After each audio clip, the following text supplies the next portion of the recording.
So a lot of you remember it was about a year ago. We were here and we were looking forward to what the Lord would do in the future.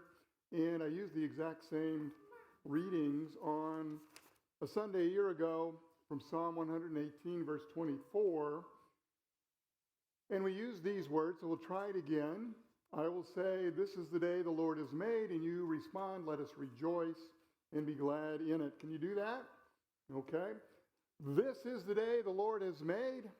Let us rejoice and be glad in it. Okay, now say it like you mean it. This is the day the Lord has made. Let us rejoice and be glad in it. You know, as Christians, as Lutherans in particular, we don't always really good at celebrating stuff. We're very good at being pragmatic. We're very good at looking to solving problems, but we don't always take the time along the way to celebrate. I love Dana's children's message today where she talks about celebrating milestones or the things along the way, the little steps, even before the big things occur. And that's really what we are going to do today. As I had mentioned a year ago, I preached on this theme, and I had encouraged a lot of you to every morning get up and say those words in front of the mirror. I don't know if you remember that or not. And I talked about just standing up in the mirror with your droopy face in the morning and the sleep in your eyes and your hair all askew and looking at that ridiculous figure. And then I encourage you, if that doesn't make you laugh, think of me. That would really make you laugh in the morning. I'm not sure I want you to go there, but anyways, then to say, "This is the day the Lord has made. Let us rejoice and be glad in it." And I never know if any of you actually listen to anything that I say up here. But I was I was at one of your homes. I won't mention any names. And I was there for an occasion. And I went to the bathroom. And there on the mirror was a plaque. Not just the words, but a plaque. Just like this. And that made my day. So we're going to expand our theme on rejoicing to this. God made my day. And he does that in all kinds of different ways, beginning with this. God creates all days. Think about that for a moment. God created this day. And he created yesterday, and he will create tomorrow and the next day as well. Just knowing that and focusing on our God who has given us everything. Our body, our family, our homes, even the time in which we live. You see, the world looks at things completely opposite. Now, I'm not going to say the way that it's often said, but I heard someone say the other day, because something was going wrong, life is one darn thing after another. You can fill in any other D word that you like there, but that's the viewpoint of the world. Solving problems, looking at challenges, thinking about what might go wrong. But the psalmist says we can have an entirely different attitude. Even when things are going wrong, we can look at each day as a gift from God. All these people who are around us are God's gift. Our family and our homes and all that we do can be a gift from God. I saw a poster a long time ago. When I was raising children of my own, and there was a kid in a high chair. Maybe you've seen this one as well. And he had a bowl of spaghetti on top of his head. I mean, not sitting this way, but sitting this way with all the spaghetti running down his face and his chest and all over everything. Now, in the Tiemann household, we did spaghetti about once a week, but we did naked spaghetti, which means they had the little ones took off just about everything but their diaper, and then we would eat spaghetti. But the poster said those words, "Let us rejoice. This is the day that the Lord has made." Even when the spaghetti is upside down, this day is still a gift from God. So look at each day as an opportunity to do any number of things, to live, to love, to serve, to create. And so this is my encouragement to you today. Don't blow it. And by that I mean don't go into the day and don't go into tomorrow thinking about what might go wrong. But rather think about what God might do to do things right. So we begin, God creates all days. And secondly, God gives me the strength to meet the challenges. Because we do know that sometimes the spaghetti is turned over. There's that bumper sticker. You've seen one like this. Again, we can't say the real word in church. It's a little vulgar. But stuff happens, right? It does. And we're not putting our head in the sand. We know that we live in a fallen, sinful world. Bad things happen. Annoying stuff happens. Irritating stuff happens. Even terrible stuff happens. Beyond just your car breaking down or beyond having a sick child, people lose jobs. Relationships break up. Loved ones get sick and they die. Terrible stuff happens. The truth is, each day is not ready to bring us happiness. Now, when it's a birthday or an anniversary, it's easy to celebrate. But when everything is going wrong, it's incredibly challenging. So the message is not only that God creates every day, but He gives us the strength each day. And I look at the analogy of the Old Testament. You know, for a long time, I would look at the Israelites in the wilderness. And there's a lot of crazy things that happened that caused God's people to wander for 40 years. Mainly their disobedience to God and their lack of trust. But God showed them that they could trust Him every day by bringing manna. And you know how it worked? Every day there would be this flaky bread thing laying on the ground in the morning, and the people were instructed to pick it up. But they could never pick up more than they needed for that day. Do you remember what happened when they did? When they were disobedient, what happened? It spoiled. And the lesson was, my grace is sufficient for you. Let's take it one day at a time. I remember when I was in the hospital many, many years ago, undergoing chemotherapy, which is a challenge. And I had a pastor who came in to talk to me. And I let him know that, you know, this is really, really difficult. I'm not sure I'm going to make it tomorrow. And he told me that story again about the people wandering in the wilderness. Here's your manna. We say the same thing in the Lord's Prayer. Give us what? This day, our daily bread. God's strength is sufficient each day to meet whatever challenge that you have. And so we can rejoice every day as a gift. And we know that God will help us to meet the challenges of every day. The third one, and this one I want to spend just a couple of minutes on, is that God gives us opportunities. He gives us opportunities as individuals. He gives us opportunities as families. And He gives us opportunities as a church to make someone else's day. I know you have problems. We all have problems. But sometimes our problems are magnified because we're only gazing on our own problems. They become magnified by turning inward, by your self-concern.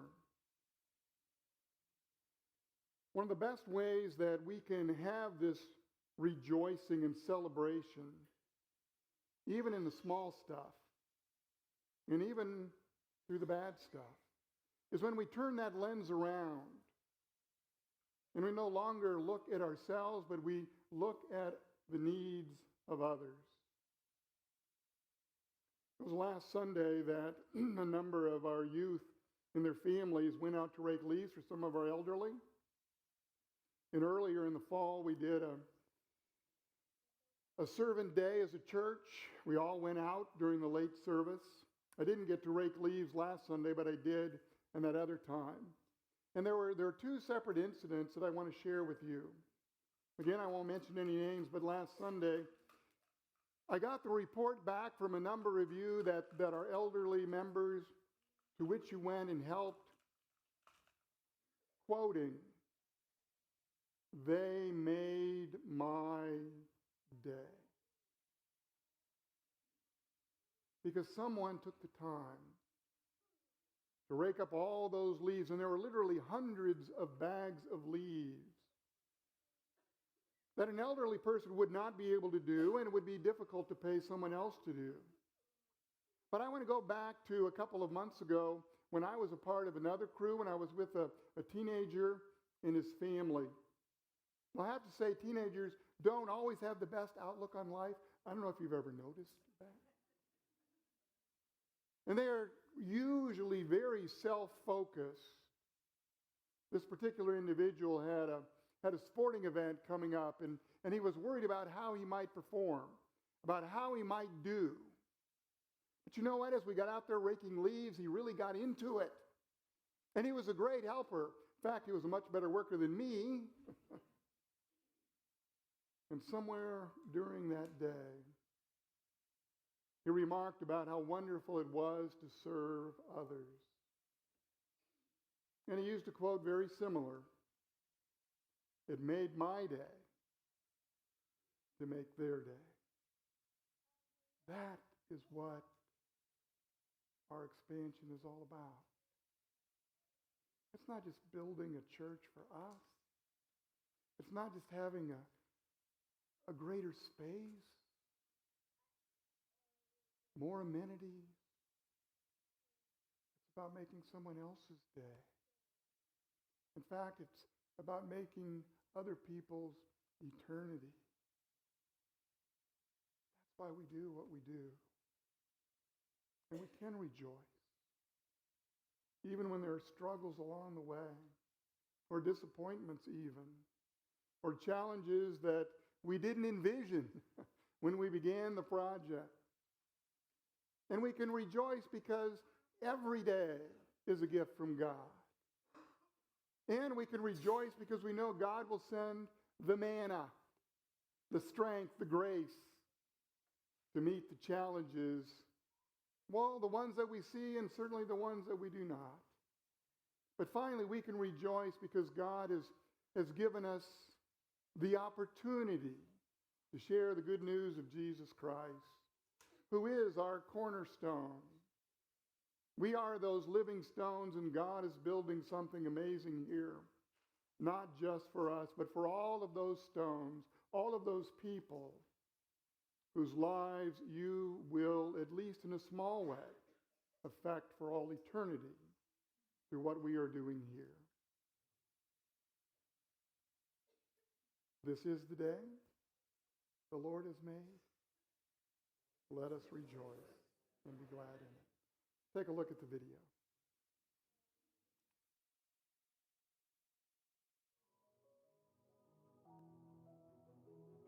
Over 150 years ago, a few godly people had a dream of planting gospel seeds in the Crystal Lake area that would take root and grow into a ministry that would become one day a city on a hill, touching hearts and transforming lives for all of eternity. Those saints began meeting in homes and eventually scraped up enough funds to build a school and then a church. God richly blessed those efforts over the years, and Emmanuel Lutheran Church and School became a place where people would gather to be filled with the light of Christ. Then they would go out to shine that light into the community. Well, since those early days, God has continued to bless this ministry with ever more opportunities to reach a growing number of people. As these opportunities grew and the number of people transformed increased, The facilities needed to do this ministry also needed to be increased. And so God blessed Emmanuel with an incredible 64-acre campus right here in the heart of Crystal Lake. And 15 years ago, we were able to take the monumental step to relocate to our current beautiful facility. We had new opportunities, and you heard the challenge. You stepped out in faith, and God blessed it. I think how difficult it must have been for many of you to make a decision to leave the place of your children's baptism and confirmation and come into this new space that was so different from what you had ever experienced. When I consider those moments, I want to grasp the heels of God and say, do it again, Lord, do it again.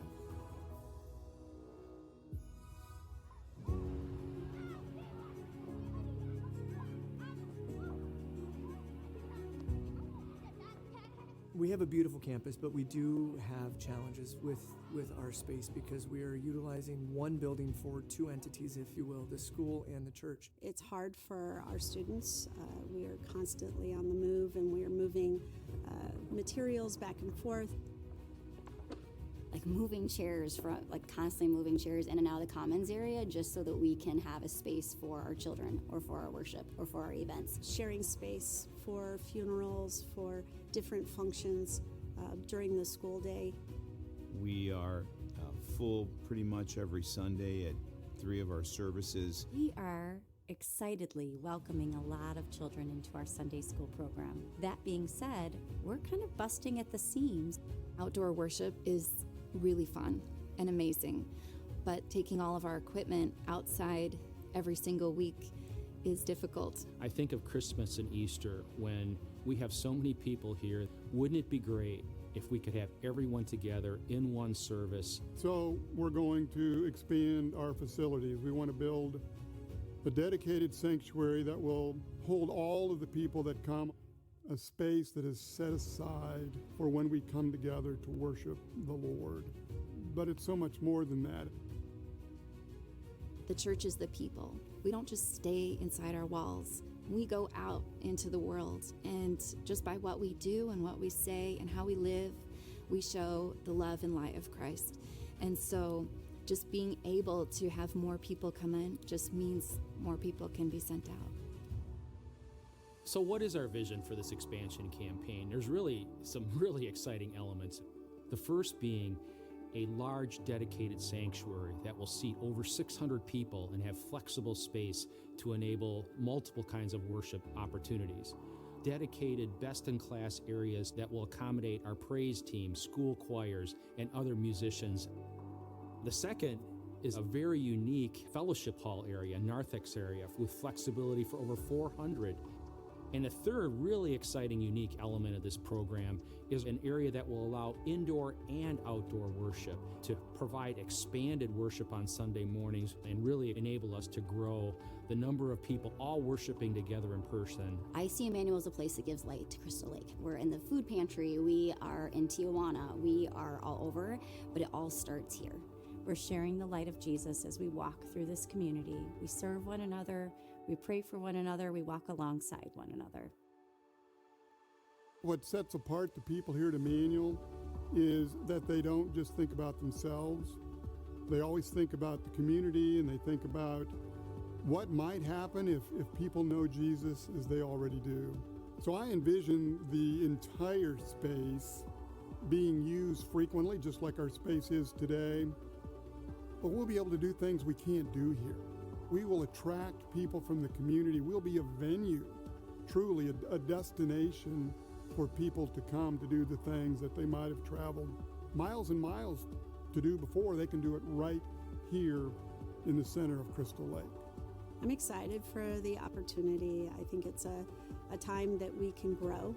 We can grow our school, we can grow our church, and have an opportunity to do more things and to reach more people. Many of you were with me when we put those initial stones out in the property here. As we were thinking about the vision of both school and sanctuary, we've now filled the school. It's the next phase to implement that vision of building that sanctuary and continuing our journey to really return to God in so many ways what He's blessed us with. So while this is a big process and this is a lot to ask, I implore all of you to pray and ask for God's grace and guidance in this entire process. I think as people of God, we are called to faith. So most things that we do that really make a difference are scary and push us beyond where we think we can go on our own.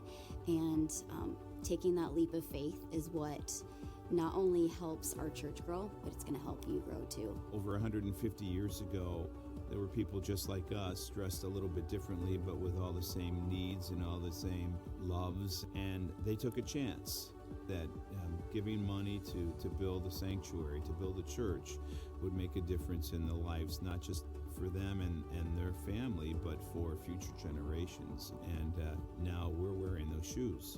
I think we are the people that need to step up and make that happen in this community. And so, it is time. It is time to step through the door of opportunity.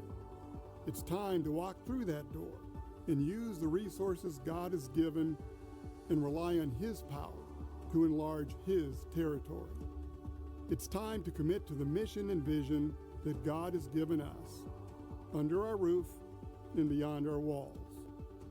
You also, like living stones, are being built into a spiritual house to be a holy priesthood, offering spiritual sacrifices acceptable to God through Jesus Christ.